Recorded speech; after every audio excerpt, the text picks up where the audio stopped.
Hello students, in this video we will discuss exercise 1.1 of class 10th. So चलिए start करते हैं question number first से। मैंने आप लोगों के लिए एक इंट्रोडक्शन पार्ट वीडियो और बनाया हुआ है, तो यदि आप लोगों ने उस पार्ट को जो है नहीं देखा है तो पहले आप उसे अच्छे से देखें और समझें, तब उसके बाद में जो है आपको इस वीडियो को देखना है, जिससे कि आपका बेसिक क्लियर होगा तो आपको एक्सरसाइज बहुत अच्छे से समझ में आएगी। एक्सरसाइज स्टार्ट करने से पहले मैं थोड़ा सा एक बार ब्रीफली आप लोगों को जो है इसमें जो यूज होने वाला है थोड़ा सा एक बार डिस्क्राइब कर देता हूँ, फिर जो है हम उसके बाद स्टार्ट करेंगे। तो उस इंट्रोडक्शन वीडियो के अंदर जो मैंने इससे पहले बनाई थी उसमें मैंने आपको एक टॉपिक पढ़ाया था, that was Euclid division lemma, यानी कि यूक्लिड विभाजन प्रमेयिका। तो जरा एक बार फिर से मैं आप लोगों को बता देता हूँ। जैसे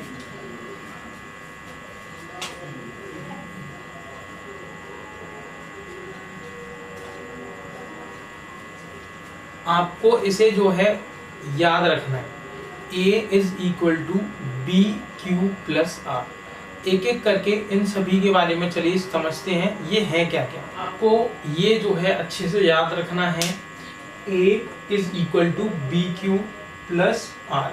A is equal to B Q plus R में वन बाई वन जो है हम समझेंगे। A क्या है?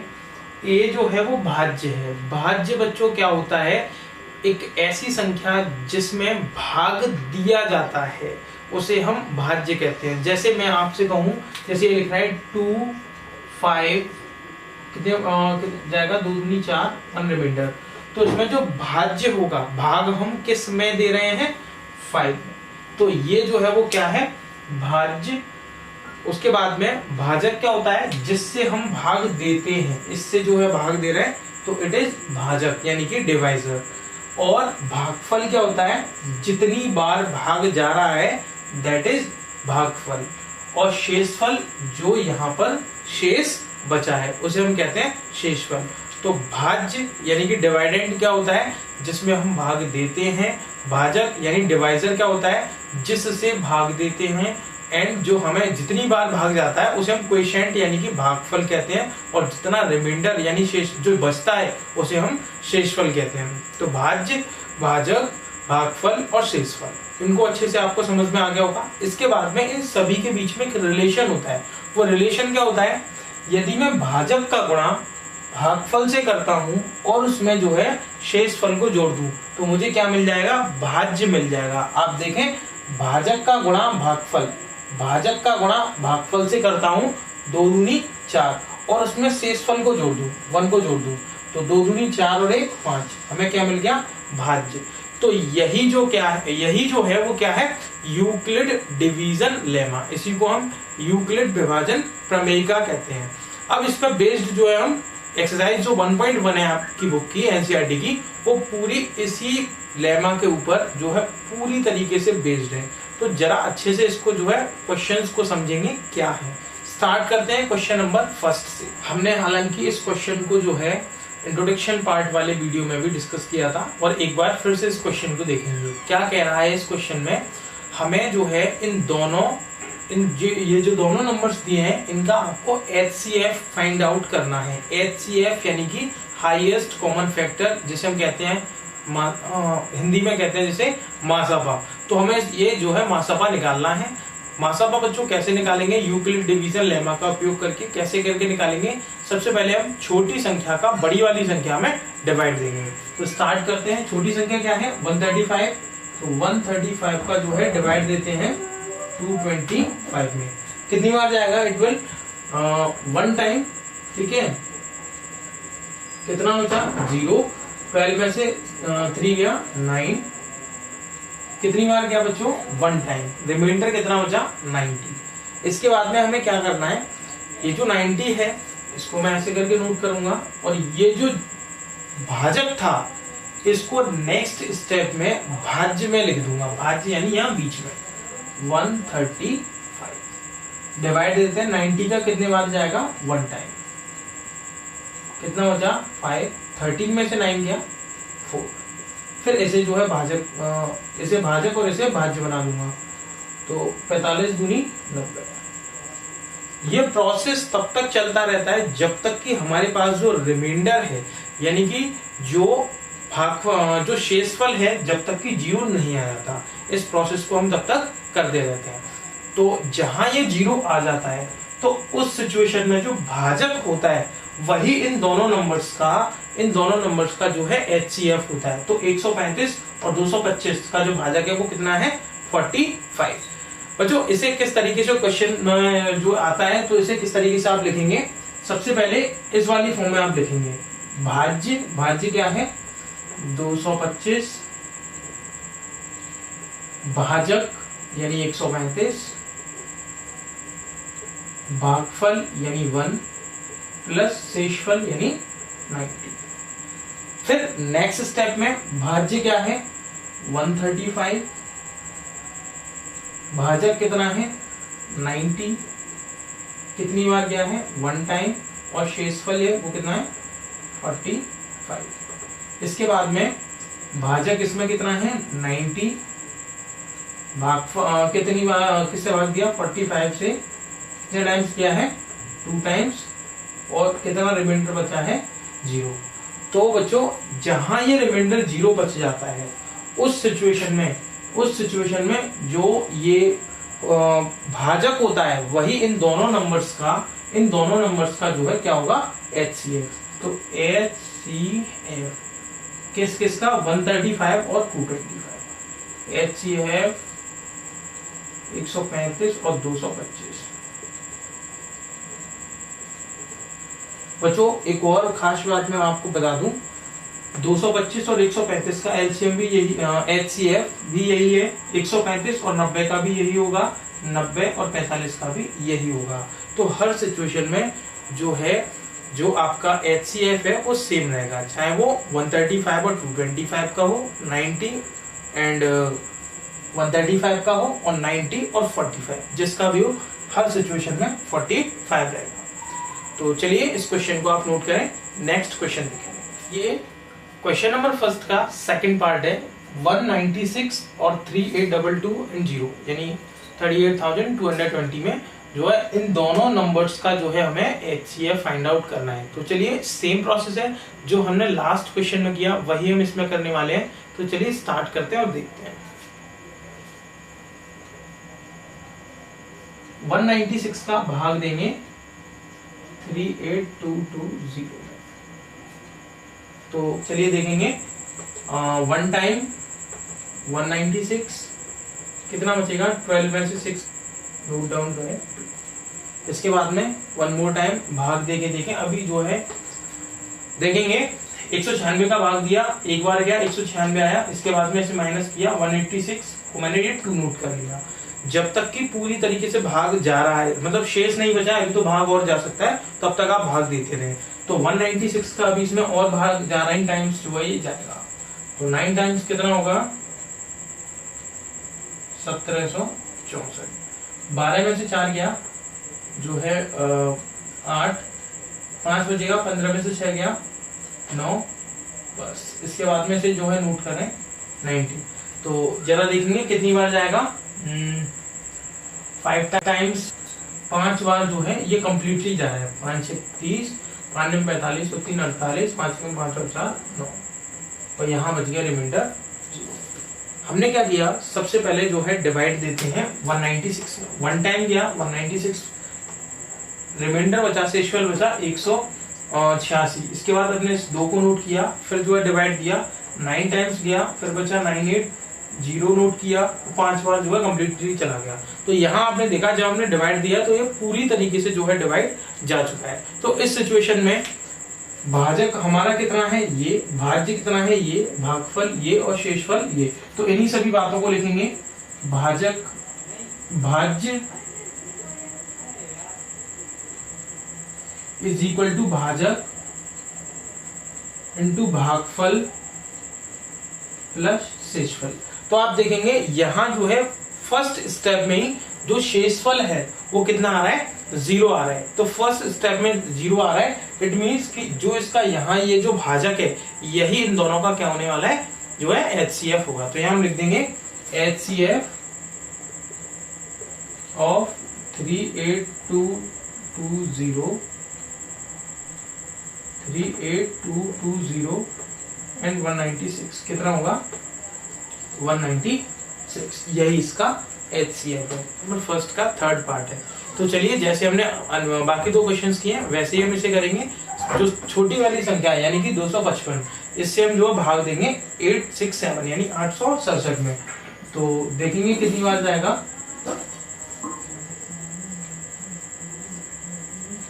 कितनी बार जाएगा 3 टाइम्स ट्राई करके देखो। 3 पंजे 15 और 1 16, 3 दूनी 6 और 1 7। रिमाइंडर कितना बचा 7 में से 5 गया 2 0 एंड 1। ठीक है, ये जो है शेषफल बचा है। यहाँ इसमें भाग देंगे 255। कितनी बार जाएगा 2 टाइम्स कितना हो जाएगा 2 दूनी 4 एंड 2 एकम 2। 5 में से 4 गया 1 और ये बचा 5। अब की बार 102 कितना हो जाएगा 2 टाइम्स जाएगा 2 5 2। तो आपने देखा कि 255 का भाग पहले हमने 3 बार दिया, ये आया और यहाँ ये शेषफल बच गया। अब इस शेषफल का भाग इस भाजक में देंगे, फिर जो शेषफल बचा इस भाजक में देंगे, और जब तक कि शेषफल 0 नहीं बचता है हम यही स्टेप्स रिपीट करते चलेंगे। चलिए, तो यहाँ जो है हमें शेषफल 0 मिल चुका है। तो अब इसका आंसर लिख देते हैं किस तरीके से। भाज्य इज इक्वल टू भाजक इंटू भागफल प्लस शेषफल। नेक्स्ट स्टेप, भाज्य इज इक्वल टू भाजक इंटू भागफल प्लस शेषफल। नेक्स्ट स्टेप, भाज्य इज इक्वल टू भाजक इज इक्वल टू भागफल प्लस शेषफल। तो यहां में शेषफल 0 में चुका है, तो ये जो होगा वो इन दोनों का HCF होगा। तो यहां हम कह देंगे HCF ऑफ 867 और 255 जो है वो कितना है 51। ये इसका जो है आंसर है। इसे प्लीज टेक योर टाइम और इसे नोट कर लीजिए। नेक्स्ट क्वेश्चन देखेंगे, क्वेश्चन नंबर 2। दर्शाइए कि कोई भी विषम पूर्णांक 6q+1 या 6q+3 या 6q+5 के रूप का होता है जहां q कोई पूर्णांक है। बच्चों, इसे समझने से पहले आपको बहुत सारी चीजें हैं जो क्लियर करनी होंगी बहुत अच्छे से। तो 1 by 1 जो है सबको क्लियर करते हैं। देखिए, सबसे पहली बात, ये जो बात लिखी है A is equal to BQ+R, यहां जो है आपको सबसे पहले एक बात समझनी पड़ेगी, वो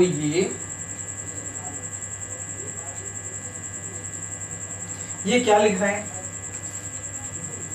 R यानी कि शेषफल। शेषफल जो है हमेशा 0 से या तो बड़ा होगा या 0 के बराबर होगा।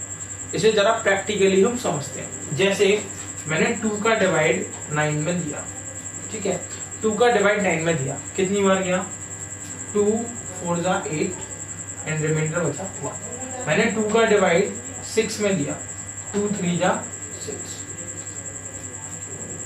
ये जो कह रहा है वो ये कि जो शेषफल है वो हमेशा 0 से बड़ा होगा या 0 के बराबर होगा। देखो, शेषफल है तो 0 से बड़ा है, यहाँ 0 के बराबर है, लेकिन 0 से कम नहीं होता कभी भी। R जो है वो 0 से कभी कम नहीं होगा। दूसरी बात, ये B जो है वो हमेशा R से बड़ा होगा, या कह सकते हैं R जो है वो B से छोटा होगा। R यानी जो शेषफल है वो इससे हमेशा छोटा होगा। जैसे 2 से भाग दे रहे हो तो ऐसा नहीं है कि 3 शेषफल बच गया। अब जैसे मैंने एक डिवाइड दिया, मैंने कहा भाई 9 में आपको डिवाइड देना, आपने कहा 2 3 जा 6 और शेषफल बच गया 3, तो ये गलत है।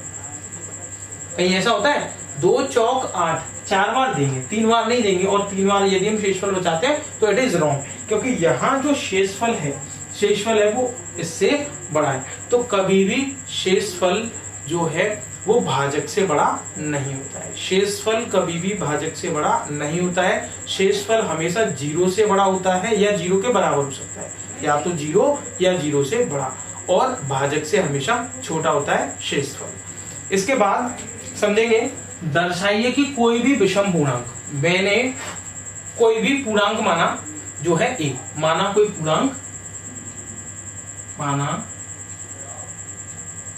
कोई पूर्णांक ए है, कोई पूर्णांक है ए कोई पूर्णांक है और बी मैंने माना 6, बी जो है वो मैंने माना 6, जो बी है वो मैंने माना 6 ही क्यों माना, क्योंकि देखो यहां मुझे 6 की फॉर्म में आंसर चाहिए, तो बी जो है मैंने 6 माना। बी यानी कि भाजक कितना है 6 है।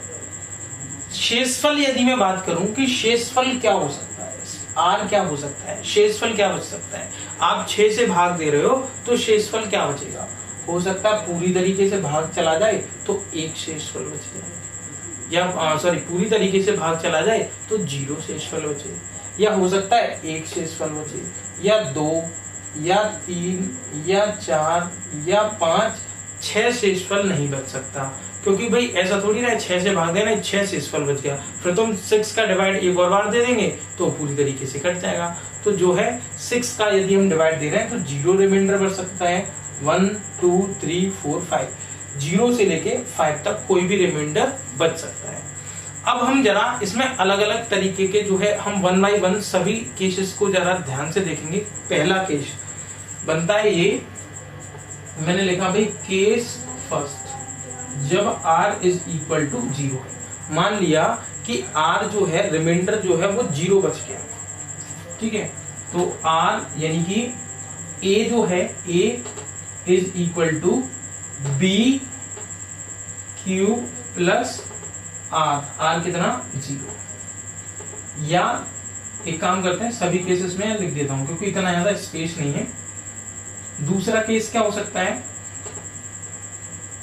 कि भाई r जो है वो 1 बच गया, या क्या हो सकता है 2 बच गया,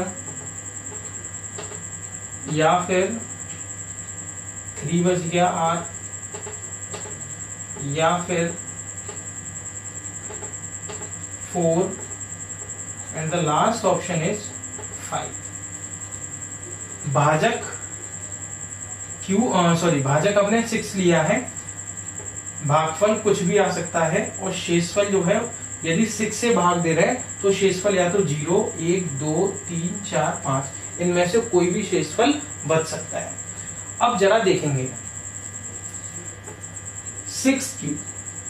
6q में 0 को जोड़ोगे 6q ही रहेगा, क्या मैं 6q को 2 इंटू 3q लिख सकता हूं, 2 इंटू 3q लिख सकता हूं, बिल्कुल लिख सकता हूं, क्योंकि भाई 2 तिया 6 होता है, इसमें तो कुछ नहीं हो सकता, 6q प्लस 1 ही रहने दें। इन दोनों में बच्चों कुछ कॉमन आ रहा है, 2 कॉमन आ रहा है, यहाँ कितना बचेगा 2 तिया 6 और यहाँ कितना बचेगा 1। इन दोनों में 2 कॉमन आ रहा है, नहीं आ रहा, तो 6q प्लस 3 ही रहने दो। इन दोनों में 2 कॉमन आ रहा है, बिल्कुल आ रहा है, 2 तिया 6 एंड 2 दूनी 4। इन दोनों में 2 कॉमन आ रहा है, नहीं आ रहा।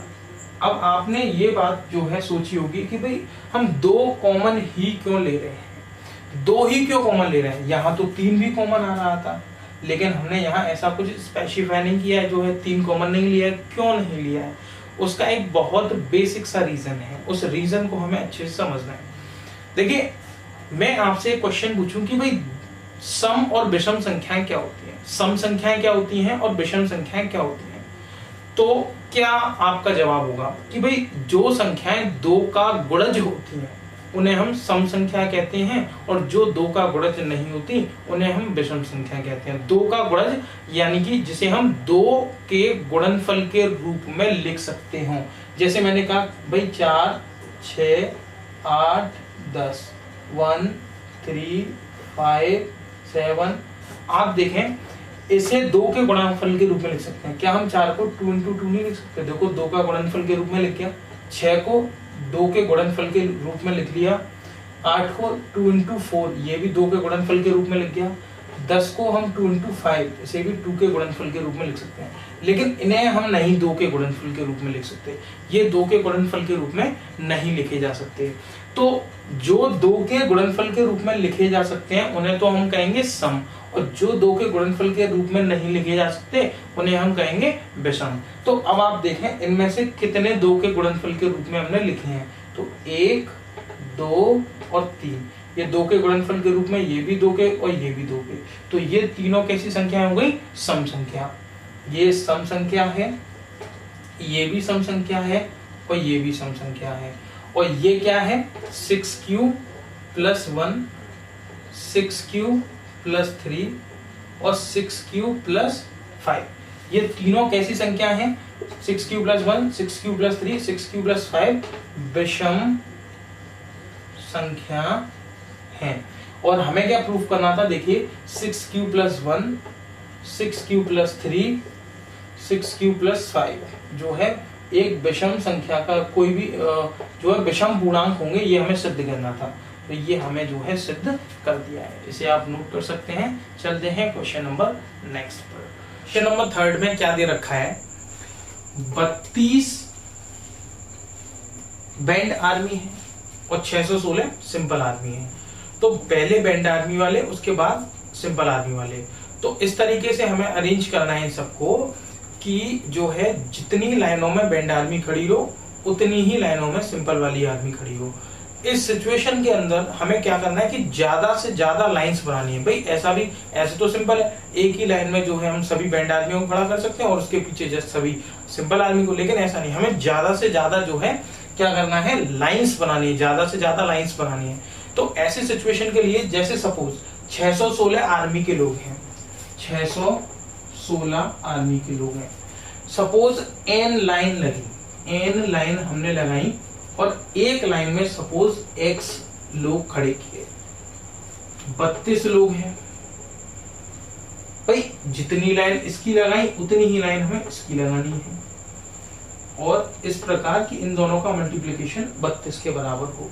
तो हमें लाइनों की संख्या कितनी मिली? n। तो ऐसी सिचुएशन में हमने क्या किया कि भाई जो है हमें इस टाइप से n को निकालने के लिए हमें इनका यदि हम HCF निकाल दें तो जो है हमें इजीली नंबर ऑफ लाइंस पता कर सकते हैं, यानी कि कितनी लाइन लगानी चाहिए ये हमें इजीली मिल जाएगा। तो चलिए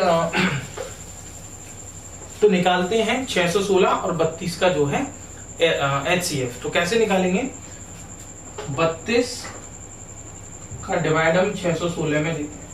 32 एकम 32, 32 दूनी 64, 1 टाइम जाएगा। 11 में से 2 गया 9, यहाँ बचेगा 5, 5 में से 3 गया 2, 6 नोट करें। ठीक, कितनी बार जाएगा? 9 टाइम्स, 9 दूनी 18 और 9 थी 27 और 1 28। कितना बचा? 16 में से 8 गया 8, यहाँ बचा 8 एंड 8 में से 0 जाएगा, 8 में से 8 जाएगा 0। नेक्स्ट स्टेप में हम क्या करेंगे? 32 को जो है यहाँ लिख लेंगे। 8 का डिवाइड 32 में कितनी बार जाएगा? 4 टाइम्स, 8 चौक 32, रिमाइंडर बचा 0। तो हमें जहां रिमाइंडर 0 मिल जाए उस सिचुएशन में जो भाजक होता है वही क्या होता है? वही जो है HCF होता है इन दोनों नंबर्स का। तो HCF 32 और 616 का कितना हो जाएगा? 8। यानी कि हम बैंड आर्मी और जो नॉर्मल वाली आर्मी है इन सभी को 8 लाइंस के अंदर जो है खड़ा कर सकते हैं या अरेंज कर सकते हैं। नेक्स्ट क्वेश्चन देखेंगे, इसे आप नोट कर सकते हैं। क्वेश्चन नंबर 4 में क्या कहना है? यूक्लिड विभाजन प्रमेयिका का प्रयोग करके दर्शाइए कि किसी धनात्मक पूर्णांक का वर्ग किसी पूर्णांक m के लिए 3m या 3m+1 के रूप का होता है। तो चलिए स्टार्ट करते हैं, देखेंगे किस तरीके से हम इसे प्रूव कर सकते हैं। सबसे पहले ऐसा क्वेश्चन हमने एक और किया है, आई थिंक क्वेश्चन नंबर 2। तो बस बिल्कुल सेम प्रोसीजर है। हमें सबसे पहले क्या करना पड़ेगा? हमें एक जो है पूर्णांक मानना पड़ेगा। माना कोई पूर्णांक a, सपोज कोई पूर्णांक है a, जहां तथा b। इस सिचुएशन में हमें भाजक b को जो है मानना पड़ेगा। हमें किस फॉर्म में चाहिए? 3 के साथ चाहिए, तो हम b को जो है 3 मान लेते हैं। अब हम a को किस फॉर्म में लिख सकते हैं? bq, यानी bq प्लस r। r क्या क्या हो सकता है? हमने पिछले क्वेश्चंस में सीखा कि जो r है वो हम भाजक से छोटे कोई भी जो है नंबर्स को लिख सकते हैं, जैसे 0, 1, 2। बस हमने सीखा कि भाई r जो है वो b से छोटा यानी भाजक से छोटा और 0 या 0 से बड़ा, तो 0 या 0 से बड़ा और भाजक से छोटा होगा। तो अब सबसे पहला केस बनता है जहां r इज इक्वल टू 0 है, तो a बराबर कितना हो जाएगा 3q और r रहेगा 0। तो इस सिचुएशन में 3q प्लस 0 कितना होगा 3q। केस सेकंड क्या कहता है कि हम r की जगह पर कितना मान सकते हैं 1, तो a is equal to 3q plus r की जगह पर 1। Next case number 3, r is equal to 2, तो a को हम क्या मानेंगे r हो गया 2। अब जो है हमें क्या करना है, a is equal to 3q। वो कह रहा है कि दर्शाइए कि किसी धनात्मक पूर्णांक का पूर्णांक का वर्ग जो है वो 3m और 3m प्लस 1 की फॉर्म का होगा। तो मतलब मुझे a का स्क्वायर जो मिलेगा वो 3m की फॉर्म का मिलेगा, ये मुझे जो है प्रूफ करना है। तो देखिए कैसे करेंगे। यदि मैं दोनों पक्षों में यहाँ स्क्वायर कर लूं, दोनों पक्षों में वर्ग करने पर, तो दोनों पक्षों में यदि मैं वर्ग कर लूं तो a का वर्ग होगा a स्क्वायर और 3q का 9q स्क्वायर। ठीक, a स्क्वायर को आप a स्क्वायर रहने दें, मैं 9 को क्या लिख सकता हूं 3 इंटू 3q स्क्वायर। यदि मैं इस 3q स्क्वायर को m मान लेता हूं, क्योंकि भाई ये m जो है 3q स्क्वायर भी यहाँ पे किसी कोई ना कोई पूर्णांक होगा, और m क्या है, m भी उसने बोला है कि जो है m जो है पूर्णांक m के लिए, तो मतलब ये भी हमें कोई ना कोई एक पूर्णांक मिलेगा। तो क्या मैं a स्क्वायर को 3 और इस पूरे को m 3m लिख सकता हूँ, बिल्कुल लिख सकता हूँ। ठीक, नेक्स्ट दूसरा केस मेरा क्या कहता है, a is equal to 3q plus 1, a is equal to 3q plus 1। जरा दोनों पक्षों में यहाँ पर भी स्क्वायर करके देखते हैं हमें किस फॉर्म में आंसर मिलेगा। तो दोनों पक्षों में स्क्वायर में कर दे रहा हूँ, a का square a square 3q plus 1 का होल स्क्वायर करोगे तो a square plus b square plus 2ab कुछ इस प्रकार से आएगा। a स्क्वायर को a स्क्वायर रहने दें, इन दोनों में से कुछ कॉमन आ रहा है 3, हम इन दोनों में से कॉमन ले लेते हैं। तो यहाँ बचेगा 3 तिया 9q स्क्वायर और 3 दूनी 6q और प्लस 1 को आप प्लस 1 रहने दें। ये जो पूरा है भाई q जो है वो क्वोशिएंट है और वो भी एक पूर्णांक होगा।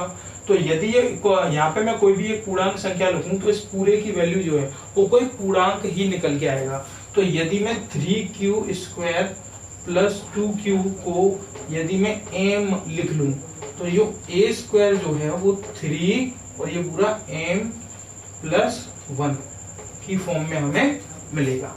तो भाई आपने देखा कि इसका जो वर्ग है वो 3m या 3m प्लस 1 की फॉर्म में हमें मिल रहा है। एक तीसरा केस और है, केस नंबर 3 क्या है कि a is equal to 3q plus 2।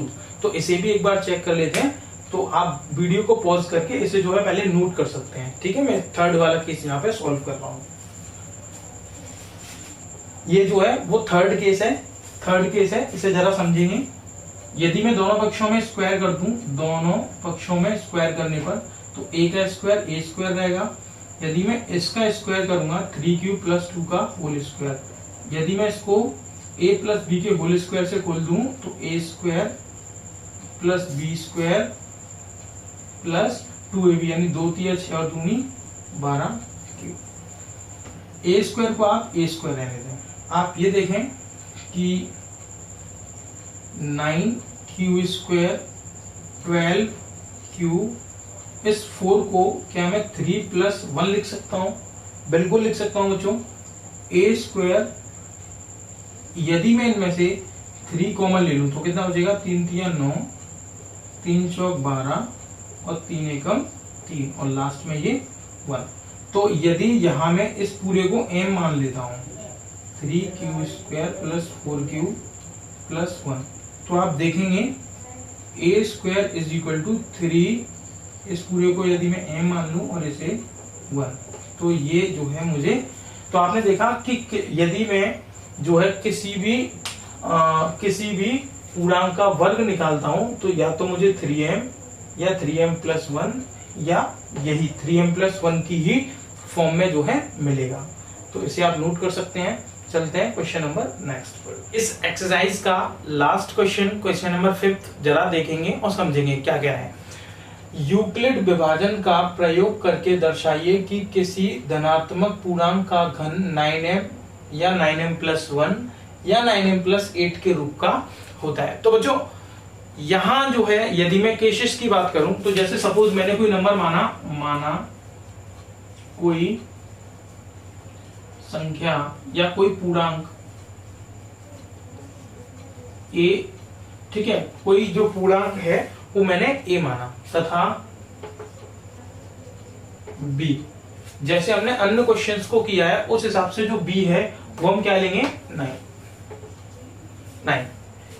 लेकिन यहाँ एक 9 को लेकर प्रॉब्लम आने वाली है। वो क्या बच्चों, हालांकि प्रॉब्लम तो हम इसे नहीं कहेंगे, कि जैसे जो केसेस होते हैं वो b पर डिपेंड करते हैं। जैसे मैंने 3 लिया तो उसमें जो केसेस बने, एक बार r is equal to 0, 1 and 2, 3 cases बने। सपोज 2 लिया तो 0 और 1, 2 केसेस बने। लेकिन यदि मैंने 9 लिया तो फिर केसेस कितने बनेंगे, 0, 1, 2, 3, 4, 5, 6, 7, 8, तो इस तरीके से 9 केसेस बनेंगे। तो ये काफी ज्यादा लेंथी प्रोसेस हो जाएगा। तो ऐसी सिचुएशन के लिए मैं क्या करूंगा, इस b पर सपोज 3 मान लेता हूं, इस b की जगह पर 3 ले लेता हूं। अब जो केसेस बनेंगे मेरे पास, case number first, a is equal to b q plus r सबसे पहले कितना लेंगे, 0। Case number second, a is equal to 3q plus 1। At the last step जो केस बनेगा वो क्या होगा, a is equal to 3q plus 2। ठीक है, जो r है वो हम 3 से छोटा 0, 1 और 2, ये 3 केसेस में जो है डिस्ट्रीब्यूट कर सकते हैं। अब जरा इनका देखेंगे कि जो इनका घन यानी कि इनका q है वो 9m, 9m प्लस 1 और 9m प्लस 8 के रूप का होता है या नहीं होता है, जरा देखेंगे। तो इनका जो है घन करते हैं, तो यहाँ लिखेंगे दोनों पक्षों में घन करने पर, दोनों पक्षों में घन करने पर। ठीक है, यदि मैं दोनों पक्षों में घन करता हूं तो a का क्यूब और 3q प्लस 0, तो 0 का ऐड करोगे तो ये तो यही रहेगा, इसका आप क्यूब करें, a के क्यूब को a का क्यूब रहने दें, 3 का क्यूब कितना होगा, 3 तिया 9 और 9 तिया 27 क्यूब। क्या मैं इसको ऐसे लिख सकता हूं, 27 को 9 इंटू 3q, 9 तिया 27 और क्यूब, इस पूरे को जो है मैंने मान लिया m, कोई भी एक पूर्णांक, भाई यदि q जो है कोई भी यहाँ एक पूर्णांक है और यदि मैं यहाँ कोई भी वैल्यू रखता हूं तो ऐसी सिचुएशन में भी एक हमें पूर्णांक मिलेगा। तो मैंने इस पूरे को जो है m मान लिया, तो यहाँ हम लिख सकते हैं aq is equal to 9m। तो आपने देखा कि सबसे पहले जो है उसने बोला कि किसी पूर्णांक का जो घन है वो 9m की फॉर्म का होगा, तो पहले तो हम 9m निकाल चुके हैं। अब केस नंबर सेकंड को देखेंगे, यहाँ पे भी दोनों पक्षों में घन कर देंगे। ठीक है, तो aq और 3q प्लस 1 का होल क्यूब। तो जरा देखेंगे कैसे करेंगे, aq को तो aq रहने दें, a प्लस b का होल क्यूब क्या होता है, aq plus b cube plus 3ab and bracket में a प्लस b। तो aq